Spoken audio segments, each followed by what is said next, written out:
तो गाइज कैसे हैं आप सब लोग। होमलेस द ब्रदरहुड की एपिसोड 01 के साथ हाजिर हूं। जैसा कि मैंने कम्युनिटी में पोस्ट लगाई थी जहां पर आपसे पूछा था कि आपको इस बार कैसी सीरीज चाहिए, तो आप सभी ने मार्शल आर्ट्स ही कहा था। तो इस सीरीज का कंटेंट जो है वो बाकी की सभी मार्शल आर्ट्स वाली सीरीज से थोड़ा सा अलग होने वाला है। तो एपिसोड की शुरुआत में हमें जहां पर एक ट्रायल के बारे में बताया जाता है, गूलिंग ट्रायल। तो ये एक कंपटीशन ट्रायल होता है जिसमें सिलेक्शन के बाद आपको यहाँ पर सेक्टर का हिस्सा बना लिया जाएगा। तो गूलिंग ट्रायल के अंदर आपको करना क्या होता है, आपको 15 दिन के लिए एक जंगल के अंदर भेज दिया जाता है और 15 दिन के अंदर आपको वहां पर 10 सर काट कर लाने होते हैं। अगर आप 10 सर काट लेते हैं, चाहे वो डीमंस के हों या फिर वो इंसानों के हों, तो वहां पर आपको 10 सर काटने हैं। इसके बाद आपको बेल बजानी है और आप टेस्ट को पास कर जाएंगे। यहीं पर हमारा हीरो, उसका दोस्त और साथ में उसकी टीम वहां पर खड़े होते हैं और उनके सामने एक लड़की डीमन होती है जो कि एक दूसरे कंटेस्टेंट की बॉडी को खा रही होती है। यहीं पर हमारे हीरो की टीम में से एक टकला जो होता है वो आगे बढ़ता है और कहता है कि देखो सामने एक डीमन ज़ोंबी है, अब देखना जहां पर कैसे मैं इसका सर काट के लाता हूं। इसका सर काटने के बाद हमारे पास भी यहाँ पर एक सर हो जाएगा। तो उसके दोस्त से कहता है कि हमारे बॉस के सामने ये डीमन कैसे टिक पाएगा। हमारा बॉस अभी वहां पर जाकर उसे 1-2 पंच मारेगा और उसके बाद उसका सर काट कर ले आएगा। जबकि हमारा बॉस यहाँ पर हमारे साथ है, तो फिर हमें किसी से डरने की क्या जरूरत है। हम लोग बहुत ही जल्दी यहाँ पर 10 सर कलेक्ट कर लेंगे और उसके बाद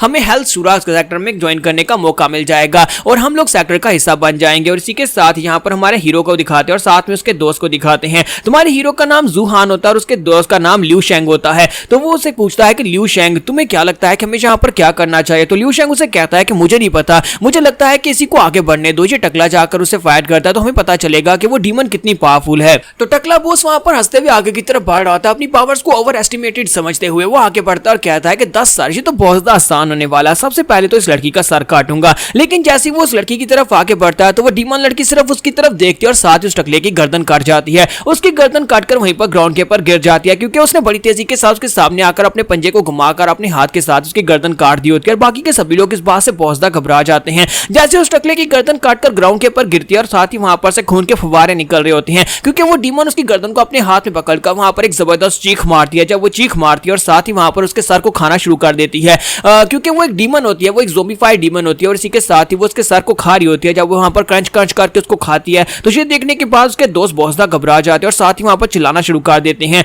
तो जूहान और लिू शेंग जो होते हैं वहां पर से भागना शुरू करते हैं क्योंकि वो सबसे पीछे थे। तो लिू शेंग कहता है जूहान जल्दी से भागो। वो दोनों सबसे पहले भागते हैं और बाकी के दोनों जो होते हैं उनसे कहते हैं कि हमें भी तो यहाँ पर से लेकर जाओ, बॉस मर चुका है, प्लीज हमें बचा लो, प्लीज हमें बचा लो। लेकिन इसी के साथ ही सबसे पहले वाले की गर्दन कटती है जो सबसे पीछे होता है। तो दूसरा जो होता है वो भागने की कोशिश करता है लेकिन अब उसकी गर्दन कटती है। उन दोनों के मरने के बाद वो डीमन लड़की जो होती है थोड़ी देर के लिए वहां पर उन दोनों की गर्दनें काटने के बाद रुक जाती है ताकि वो उनके सर खा सके। और वहां पर उनके सर खाने के बाद वो बड़ी तेजी के साथ अब आगे बढ़ती है जूहान और लिू शेंग के पीछे। तो जूहान और लिू शेंग जो होते हैं बड़ी तेजी के साथ भाग रहे होते हैं, हालांकि उनके लिए भी वहां पर काफी ज्यादा मुश्किल होता है। आगे बहुत ज्यादा डेंस फॉग होती है, उन्हें वहां पर रास्ता भी दिखाई नहीं दे रहा होता। तो जूहान उसे कहता है कि हम लोग आखिर भागकर कहां पर जा पाएंगे, क्या तुम्हें लगता है कि वो हमारा पीछा कर रही है। तो वो कहता है हाँ मुझे पता है वो पीछे ही आ रही है, मुझे लगता है कि हमें जल्दी से जल्दी आगे बढ़ना होगा या फिर किसी जगह के ऊपर जाकर छुपना होगा क्योंकि हम लोग उस डीमन के साथ मुकाबला नहीं कर पाएंगे, वो बहुत ज्यादा पावरफुल है। तो दोनों भागते भागते जैसे वहां पर बहुत ज्यादा कोहरे के अंदर चले जाते हैं तो उसी के साथ ही आगे जाकर देखते हैं कि वहां पर तो क्लिफ का एंड होता है और वहां पर रास्ता बंद होता है और दोनों वहां पर जाकर फंस जाते हैं और दोनों कहते हैं ये हमारी तो वाट लगने वाली है, आगे से तो रास्ता बंद है, अब हमारे पास और कोई ऑप्शन नहीं है। जूहान कहता है कि मेरे दोस्त लिू शेंग प्लीज यहाँ पर ये कह दो कि हम लोगों ने उस डीमन से पीछे छुड़वा लिया और हम लोग भागकर बच आए। लेकिन इसी के साथ ही वो डीमन उनके सामने वहां पर एक जबरदस्त जंप लगाती है और हीरो वाली एंट्री मारकर उनके सामने वहां पर एक जबरदस्त रोल लगाती है और साथ ही उनकी तरफ आगे बढ़ना स्टार्ट करती है। तो लिू शेंग अपनी तलवार निकालता और कहता है कि मेरे दोस्त मुझे लगता है कि यहाँ पर अब हमारे पास और कोई भी रास्ता नहीं बचा, हमें फाइट करनी पड़ेगी। तो जूहान उसे कहता है हाँ क्यों नहीं, फिर यहाँ पर फाइट ही करनी पड़ेगी, अगर जिंदा रहना है तो फिर इसे मरना होगा। और दोनों वहां पर अपना वेपन लेकर रेडी होते हैं जबकि डीमन लड़की जो होती है बड़ी तेजी के साथ उनके ऊपर अटैक करने के लिए आगे बढ़ती है। और सबसे पहले लिू शेंग आगे बढ़ता है, अपनी तलवार को घुमाकर उसके ऊपर अटैक करता है लेकिन वो डीमन जो होती है उसके अटैक को अवॉइड करने के बाद ऊपर की तरफ जंप करती है, उसके सर के ऊपर अपना हाथ रखती है और बैक फ्लिप करती है। और वहां पर से बैक फ्लिप करने के बाद पीछे से हमारा जूहान निकल रहा होता है, वो तलवार के साथ जैसे उसको काटने लगता है वो बैक फ्लिप करते हुए उसके मुंह के ऊपर जबरदस्त किक मारती है। जब वो उसे किक मारती है तो बेचारा जूहान उड़ता पीछे जाकर पत्थर के साथ टकराता है और उसके वहां पर गिरने के साथ ही दिखाता है कि वो डीमन लड़की जो होती है वहीं पर से लिू शेंग के ऊपर भी अटैक कर देती है। इससे हमारा लिू शेंग भी पीछे जाकर दीवार के साथ टकराता है। तो हमारा जूहान जो होता है झलाकर उसे कहता है कि ब्रदर ब्रदर क्या तुम ठीक हो। तो जब जूहान की आवाज उस लड़की के कान में पड़ती है तो वो डीमन जो होती है बड़ी तेजी के साथ पीछे की तरफ घूमती है और सीधे जंप करते हुए जाकर हमारे जूहान के ऊपर चढ़ जाती है। वो जूहान को वहां पर नीचे गिरा लेती है और उसकी आंखों के अंदर मौत वहां पर दिखाई दे रही होती है। जूहान बहुत ज्यादा घबरा जाता है जैसे कि वो मरने वाला है, लेकिन इसी के साथ ही वो अपने हाथों को उसके दांतों के अंदर डालता है और उसका मुंह वहां पर खोल रहा था, उसके दोनों जबड़ों को पकड़ लेता है ताकि उसे रोक सके सके, वरना वो तो उस दांतों के साथ उसकी गर्दन चबा देगी। और इसी के साथ ही दूसरी तरफ लिू शेंग जो होता है वो भी उठकर खड़ा हो जाता है, चिल्लाकर कहता है कमीनी कहीं कि मेरे दोस्त से दूर हट। और इसी के साथ ही वो अपनी तलवार उठाता है, बड़ी तेजी के साथ जंप करते हुए आगे बढ़ता है ताकि जाकर उस डीमन को मारकर अपने दोस्त को बचा सके। और दूसरी तरफ डीमन ने अपना पूरा मुंह खोल लिया होता है हमारे जू हान की गर्दन खाने के लिए। जैसे वहां पर वो पीछे से आता है, अपनी तलवार को आकर उसके कंधे के अंदर दंसा देता है। लेकिन डीमन की बॉडी काफी ज्यादा टफ होती है, वो तलवार जो होती है उसकी बॉडी के अंदर दंसती तो है लेकिन उसे ज्यादा नुकसान नहीं पहुंचता। लिू शेंग कहता है कि मैंने अपनी तलवार तो उसकी बॉडी के दंसा दी लेकिन फिर भी मैं यहाँ पर इसको मार नहीं पाया, जो तो बहुत ही बुरा। और इसी के साथ ही वो डीमन पीछे की तरफ अपना हाथ झटकाकर उसके ऊपर अटैक करते हैं, जिससे सुहान फिर से उड़ता हुआ पीछे जाकर गिरता है। वो काफी सारी कलाबाजियां खाते हुए पीछे जाकर अपने आप को संभालता और कहता है मुझे लगता है कि ज़ोंबी को मारने के लिए कुछ और करना होगा, हमें डायरेक्टली इसका सर काटना पड़ेगा। लेकिन अब ज़ोंबी मॉन्स्टर जो होता है एक जख्मी शेर की तरह बहुत ज्यादा खतरनाक हो चुकी होती है। वो लड़की जो होती है क्योंकि तलवार उसके कंधे के दंसी होती है, इसी वजह से वो जोर जोर से चिल्ला रही होती है। लिू शेंग कहता है कि मुझे लगता है कि मेरे अटैक की वजह से वो जख्मी तो हुई है लेकिन साथ ही बहुत ज्यादा गुस्सा हो गई है और अब यहाँ पर हम बहुत ही बड़े खतरे में हैं। उसी के साथ ही वो डीमन जो होती है फिर से वहां पर अपना स्टैंस लेती है और स्टैंस लेने के बाद बड़ी तेजी के साथ आगे बढ़ने लगी है क्योंकि वो अपनी पाँव के अंदर सारी पावर जनरेट करती है और उसके साथ वहां पर प्रेशर के साथ तेजी के साथ आगे बढ़ेगी।